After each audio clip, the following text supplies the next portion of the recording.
Ces crises sont tout à fait spectaculaires. Il semble que le cœur n'a pas plus et que la respiration est inexistante. Vous avez pu croire en effet que M. Meignier était mort, mais si vous étiez resté près de lui, vous seriez vite aperçu qu'il reprenait vie. Je dois avouer que devant la rapidité des événements et l'agitation qui régnait au château, personne ne s'est inquiété de l'état dans lequel il se trouvait. Enfin, fort heureusement, il est bien en vie. Mais, je le répète, il ne faudrait pas que ces crises deviennent plus fréquentes. Elles altèrent son état nerveux et fatiguent le cœur. Quant à Madame Doudaille, docteur? Et qu'elle ne quitte pas sa chambre pour le moment. Bon, je ferai à peu près les mêmes remarques. Elle est en outre victime de troubles mentaux, provoqués par une forte commotion. Guérissable? Sans doute, parce que nous appelons la persuasion. Oui, ce moyen seul est souverain pour la guérir. Je ne vous comprends pas. Oh, c'est fort simple. Il suffirait qu'elle apprenne la vérité tout entière sur toute chose et sur toute personne. Ces choses-là sont difficiles à dire et ces secrets ne devraient être divulgués que par des membres de la famille. Ah, ne comptez pas sur moi. Non, je plains Madame Doudaille, mais il ne m'appartient pas de porter devant elle de pareilles accusations contre ma tante. Monsieur, sauvez-la. Elle vous estime, elle vous écoutera. Essayez. Je veux bien. Cependant, cette mission est trop grave et son issue trop hasardeuse pour que je l'entreprenne sans prendre des garanties contre ce qui peut arriver. Docteur, vous voudrez bien rester dans l'antichambre de Madame Doudaille pendant mon entrevue, afin de pouvoir intervenir le cas échéant. Je resterai si vous le désirez, mais j'avoue humblement que ma science est impuissante.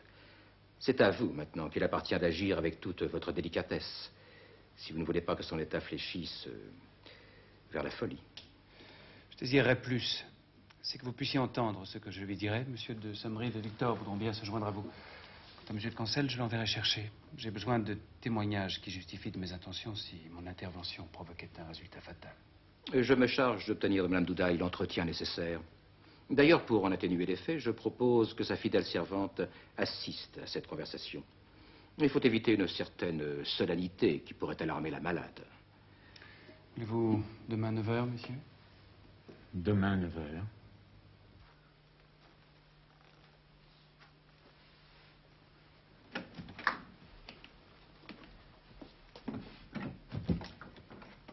Elle a d'abord refusé. Elle a eu peur, peut-être. En définitive, elle accepte de tenter l'épreuve. Soyez donc calme et dominez toute émotion. Docteur, vous est-il jamais arrivé de faire une opération dangereuse sans appréhension? Quand j'étais convaincu que la mort était certaine, en ne la pratiquant pas, je n'ai jamais hésité.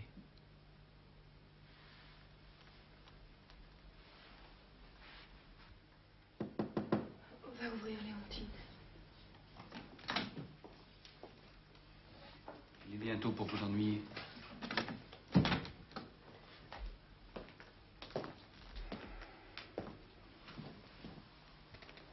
Qu'avez-vous à me dire? Bon, madame, il faut que je vous raconte mon entrevue avec Monsieur de Cancel. Je lui ai fait part de la mission que vous m'avez confiée de prévenir un duel entre lui et Monsieur Meignier. Et quel motif mon frère vous a-t-il donné pour justifier ce duel? L'insulte personnelle qu'il lui avait faite en ne respectant ni sa sœur ni sa maison. C'est tout. C'est tout. Et qu'a répondu Monsieur de Cancel? Il s'est écrié avec colère. Il lui faudra donc toujours payer les fautes de cette femme. Il a dit cela. Oui, madame. C'est alors qu'il me fit cette confidence.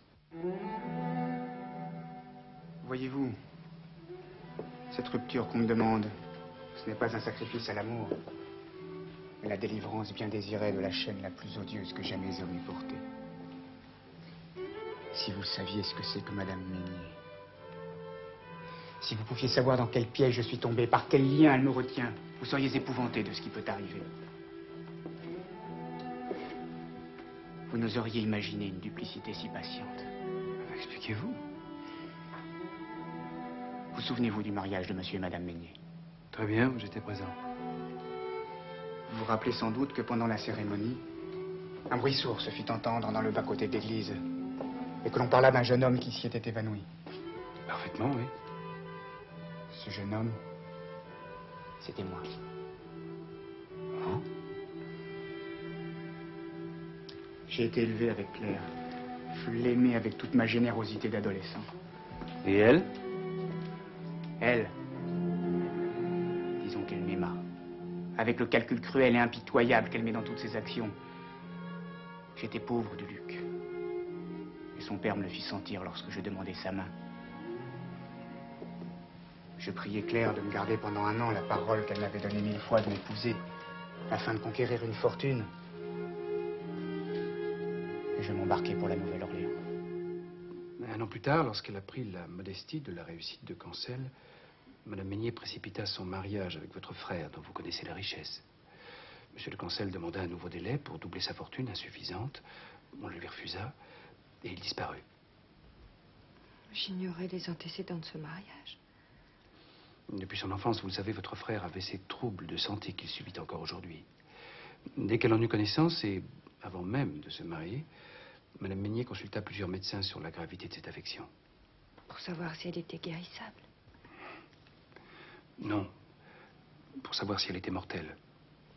Mais qu'allez-vous dire? Ce qu'elle dit elle-même à Monsieur de Cancel. Ces crises répétées produiront une issue fatale et un jour viendra où je serai libre, riche, et où nous serons heureux. De cruauté, un calcul si horrible ne peuvent entrer que dans le cœur et l'esprit d'un homme. C'est que Madame Meignier est un monstre, madame. Elle savait que les émotions violentes, les passions, les plaisirs excessifs pouvaient entraîner des crises aussi dangereuses que la colère ou la douleur. Édouard était amoureux, confiant. Ne soupçonnez pas qu'une femme pouvait cacher de si funestes desseins sous le masque de la tendresse. C'est alors que Monsieur de Cancel reparut, croyant avoir effacé son amour. Édouard connaissait-il cette passion? Oui. Le retour de Monsieur de Cancel l'affecta.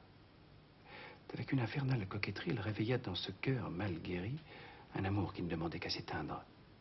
Du même coup, elle excita la jalousie, le désespoir de son mari, et un jour, elle montra si vivement sa passion que votre frère eut une crise violente. Vous m'avez abusé, Édouard. Vous avez habilement dissimulé le mal dont vous êtes atteint. Si j'en avais été instruite, croyez-vous que j'aurais épousé un infirme? Madame. Vous êtes infâme. Je demande pardon. Il est bien temps.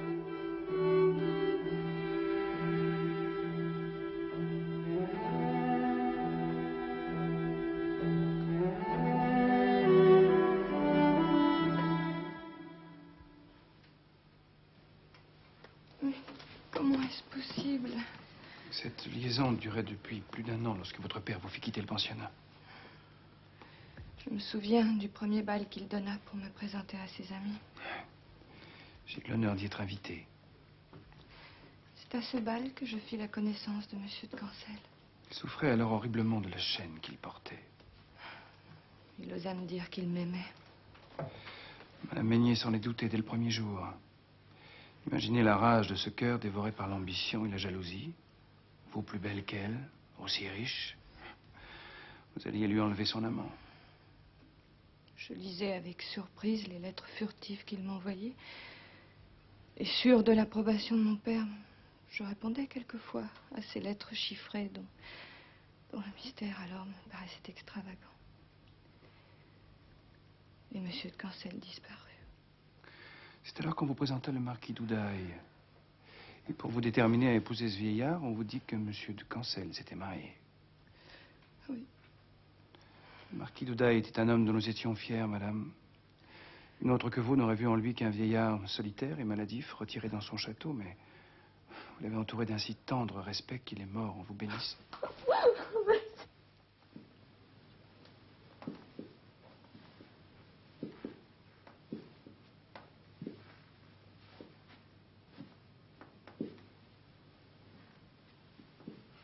Non, attendez. Excusez-moi. Je vous écoute, monsieur. Vous connaissez aujourd'hui la main qui avait éloigné Monsieur de Cancel. Plus tard, il vous écrivit pour vous dire qu'on l'avait calomnié en disant qu'il était marié. Vous lui avez répondu, et ce fut là ce qui le perdit tout à fait. Vos lettres regrettaient un amour perdu. Ces lettres imprudentes que vous avez écrites au début de votre mariage sont depuis restées suspendues au-dessus de votre tête. Elles furent découvertes et volées. Volé? Oui. Et c'est armé de ces preuves de votre amour qu'elle l'a retenu. Pendant des années, il a accepté cet esclavage. Oh, mon Dieu. Mais croyez-vous, monsieur, qu'il l'eût subi si longtemps s'il eût vraiment détesté Claire? Mais pour la quitter, il fallait vous perdre. Et perdre aussi votre frère. Il n'ignorait pas qu'Édouard fermait les yeux sur l'inconduite de sa femme. Oui.